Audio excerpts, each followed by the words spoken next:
Fala, dinheirudo! Olha aí que bizarro. Países ricos, organizados e estáveis estão fazendo, sabe o quê? Estocando comida. Europa, Ásia e até aqui no Brasil, todo mundo se movimentando nessa direção aí, tratando o alimento como parte de estratégia de segurança. E é justamente isso que a comida se tornou, um ativo estratégico, assim como energia, combustível e defesa. Mas o que isso importa pra gente, né? Leva a gente a se perguntar, será que o mundo não tá produzindo comida suficiente? Porque será que tem tantos países estocando comida? Será que estão vendo alguma coisa aí que a gente não tá enxergando? Meu amigo, tem a ver com risco, e é um risco que impacta eu, você, a nossa família e também o seu bolso. Vê esse vídeo até o final para você entender o que está acontecendo, tenho certeza que vai valer o seu like e, claro, a sua inscrição aqui no nosso canal.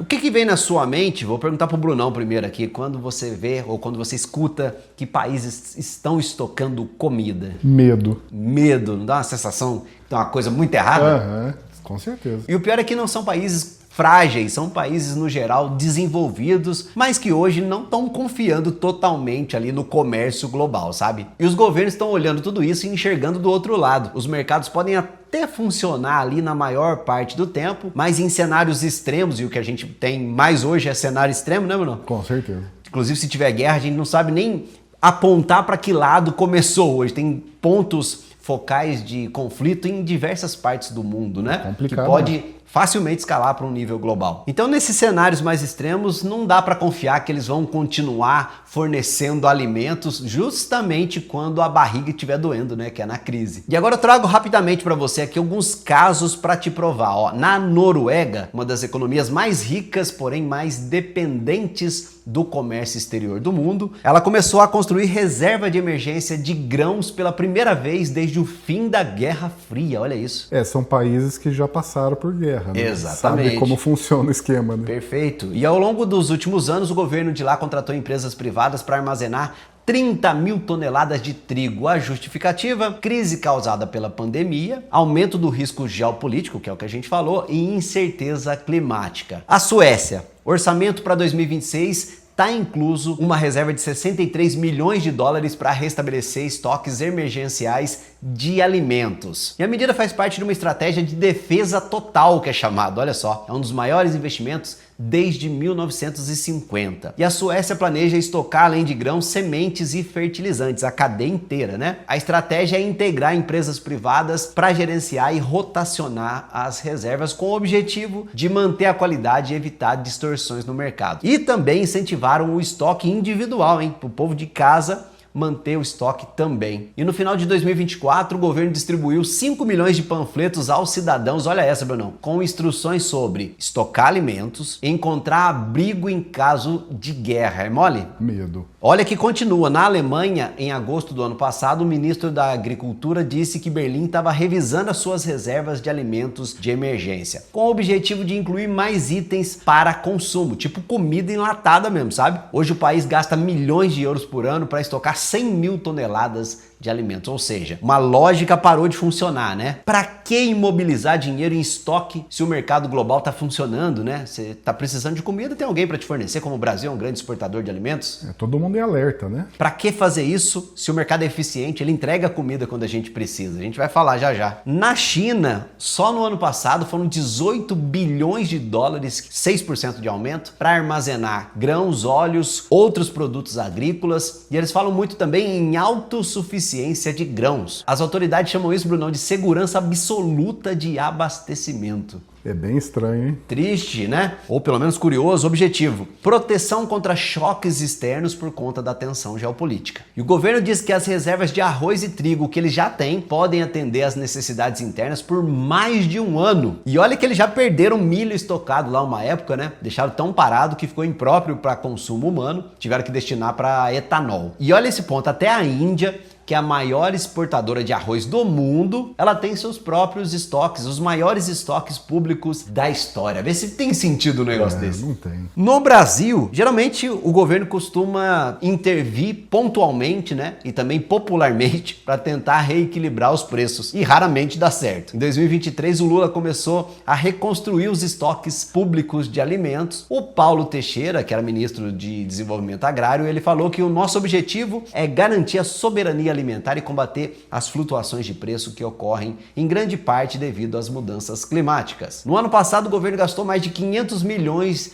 de reais em estocagem, comprando principalmente milho. E depois das enchentes lá do Rio Grande do Sul, né, em 2024, retomou compras de arroz. Bom, mas o que está acontecendo? Por que esses países estão estocando comida? Por décadas a lógica foi, né? Se um país tiver problemas locais, bate na porta ali do vizinho ali, compra comida, né? Ou às vezes nem tão do vizinho, às vezes do outro lado do mundo, né? No mercado global. E isso funcionou direitinho ali quando o mundo era o quê? Mais previsível, com cadeias de suprimento baratas funcionando bem, né? Só que esse mundo já era, meu amigo. Eram coleguinhas. Já era, então. Já nem são mais coleguinhas, exatamente. Ou podem deixar de ser a qualquer minuto. A pandemia mostrou que essas cadeias globais aí, altamente eficientes, também são altamente frágeis. Você lembra? Portos fecharam, transportes atrasaram, os países começaram a priorizar o abastecimento interno, né? Tipo, você tá com fome e o seu colega tá com fome também, pra que você vai exportar comida para ele, né? E depois guerras voltaram a interferir ali no comércio de alimentos, né? Um exemplo, antes da guerra, a Ucrânia era um dos maiores exportadores de grãos do mundo, exportava para 125 países, 9% das exportações globais, milho eram 12%, óleo de girassol 46%. Era a mini fazenda da Europa. Exato, e com o ataque da Rússia, o que aconteceu? Esse fornecimento foi abalado. Ao mesmo tempo, a gente tem os eventos climáticos extremos, né?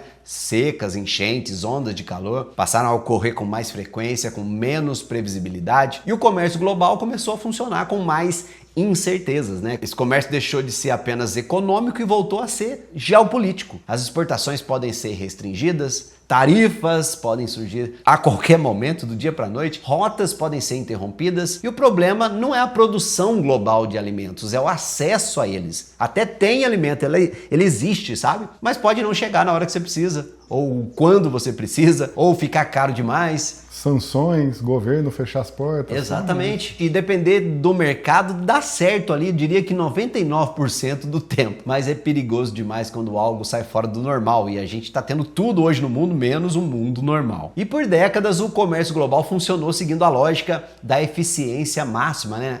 Na logística fala just in time, né? Estoques mínimos, cadeia de suprimento longa, produção concentrada, entrega rápida. Foco na exportação, né? Isso. Você tem muitos benefícios, né? Você reduz custos, você não tem estoque, né? Deixa o seu fornecedor te entregar a hora que você precisa. Aumenta o lucro, funciona direitinho, até que deixa de funcionar. E quando algo foge do padrão, pandemia, guerra, choque climático, o sistema quebra, né? E não quebra aos poucos, quebra de uma hora para outra. Então essa eficiência extrema, ela reduz a margem para erro. Mas se você tem uma pequena margem para errar em uma questão tão essencial quanto comida, você tem, na verdade, um problema. E é por isso que os governos estão aceitando os custos de estocagem agora para reduzir os riscos no futuro, evitar inclusive um caos social. É o que o maior medo de um governo é esse aí, né? Ver o que está acontecendo agora no Irã, por exemplo, né? O governo tem medo do povo indo pra rua, né, Bruno? Até as ditaduras têm medo disso. Tem história, hein? Exato. E é claro, né? É importante cada país ter a sua reserva alimentar. O problema, o que acontece? O que você acha que acontece, Bruno? Vamos dar um exemplo aqui, ó. Sabe quando tem um rumor de uma crise? E as pessoas vão pro supermercado comprar o quê? Papel higiênico. Papel higiênico, exatamente. Prioridades, né? Questão de prioridades. O mundo tá acabando, mas eu preciso estar limpinho ali. Limpinho mais ou menos, né? Com papel higiênico não fica limpo, não. Então, o que acontece, Bruno, com o preço do papel higiênico e com o estoque do produto? Vai lá em cima e acaba, né? Exatamente isso. E você imagina isso acontecendo com comida, meu amigo. Quando muitos países fazem isso ao mesmo tempo, o efeito coletivo pode ser o oposto do desejado, né? O banheiro você lava, né? Mas comida, meu amigo... Exatamente. Fome no arquibate. A oferta global disponível encolhe, os preços sobem e quem depende de importação, especialmente os mais pobres, adivinha? Paga a conta primeiro. Sempre. E olha o efeito dominó. Você põe a cabeça ali no vizinho seu, você levanta a cabeça no muro ali e você vê que o seu vizinho tá estocando comida. O que você faz? Junto, né? Vou atrás e tocar comida. Fala o quê? Ele tá vendo alguma coisa, ele tá protegendo a família dele e eu não vou fazer pra mim? Ele tá construindo um bunker, vou construir também. Imagina até só a mulher falando, o cara lá tá se cuidando e a gente não. O que ele tá vendo? Vou fazer também, né? E aí a bola de neve. Você vê na notícia no jornal, né? Aquelas filas pra comprar papel higiênico. Talvez que você vai sair desse vídeo aí já correr pra comprar papel higiênico, não sei. Tomara que não. Mas na parte aqui, se é que há uma coisa boa aqui desse vídeo, você pode estar se perguntando aí se essa situação de estocar alimentos ao redor do mundo pode beneficiar alguma empresa da bolsa. E se sim, será que vale investir em empresas do agro, de alimentos industrializados, de logística, por causa dessa situação? A resposta é: não é tão simples. Primeiro raciocínio podia ser, né? Se o governo está investindo, essas empresas vão bombar, certo? Aqui no Brasil a gente tem os Fiagros, temos empresas na bolsa como SLC Agrícola, Kepler Weber, Rumo Logística. São alguns exemplos aqui da nossa bolsa. Mas na prática, o que pode acontecer com essas empresas é o seguinte: elas terem um retorno mais previsível, menor risco de quebra, menos volatilidade, o que ajuda no valuation, mas não cria ali uma assimetria positiva forte, sabe? A ponto de você ter um bom risco-retorno. Algumas empresas podem se beneficiar por meio de contratos de previsibilidade, de prioridade política, resiliência na receita, mas a estocagem de alimentos para tempos de crise por si só, né? Isso não significa um aumento observável no lucro dessas empresas, pelo menos por enquanto, nem uma grande chance